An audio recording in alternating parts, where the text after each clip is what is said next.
Good morning. Welcome back to the Pacific Crest Trail.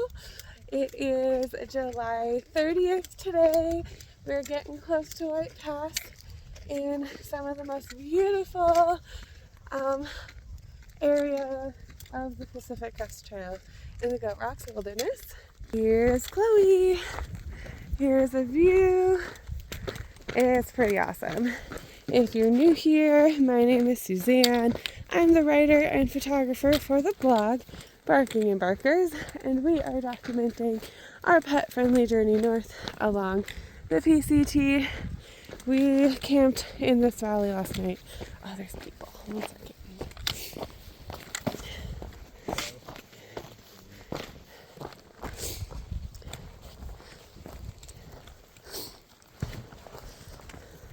Morning. Got beautiful eyes. There's a good looking one of these down there ahead of you. Oh, really? Yeah. Not quite as good looking as that one. Enjoy. Thank you.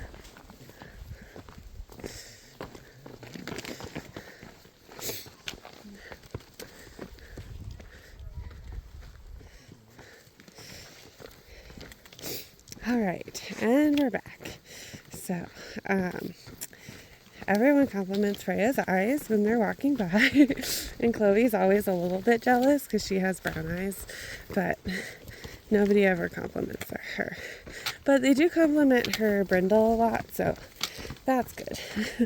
Anyway, we're in this absolutely staggeringly beautiful valley, and this is where we camped. We had a view of Mount Rainier. There's a lot of people out here. It's a Sunday, so it's kind of busy, which isn't quite as fun as having the trail to yourself. However, it certainly beats hiking through snow. Yesterday was really fun. We summited Old Snowy Mountain, and then we traversed Knife's Edge, which is kind of an iconic part of the PCT that's extremely narrow on both sides, so it can be pretty scary. If you guys watched the Eagle Creek video where we were kind of on the cliff's edge, it was like that, but there's a cliff on both sides and nothing really to hold on to.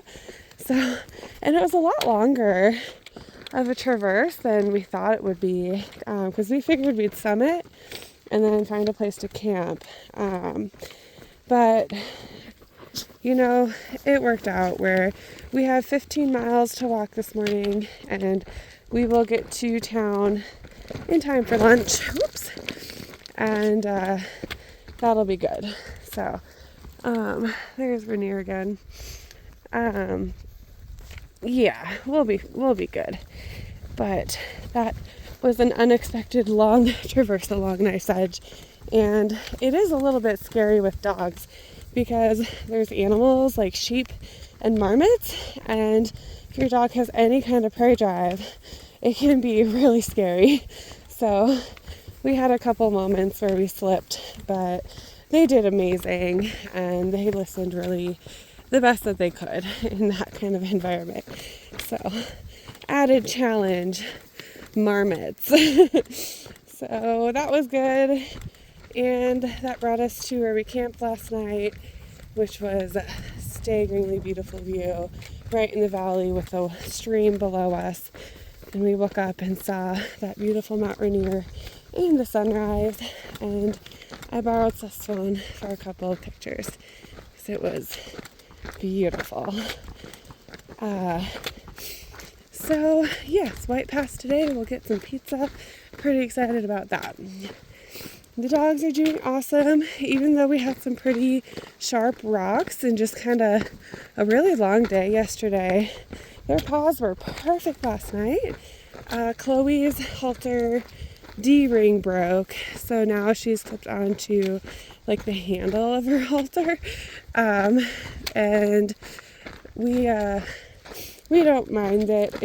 I was a little worried it was going to be rubbing her underarms, but the halter doesn't really go on her underarms, so it's looking good.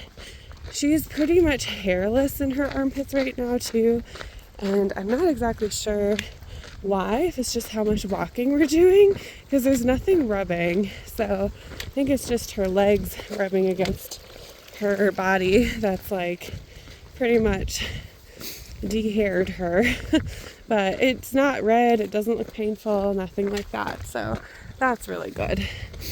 And Freya's poop is much improved. So Freya's poop saga is coming to a close. She's feeling better and not waking us up at night anymore to have to go to the bathroom, which is excellent. And then as far as what I've learned, I talked a little bit about how walking this far with your dog just kind of helps you bond, and like when else do you have an opportunity to spend months straight with your best friend? Like there's really no other opportunity. So I was thinking about that, and also thinking about how much training opportunity we've had.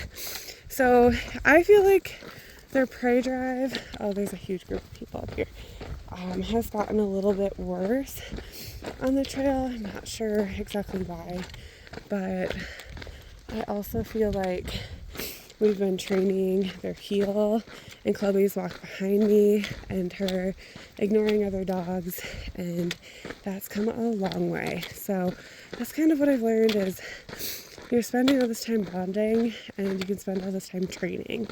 But I'm gonna let y'all go before we get to this group of people.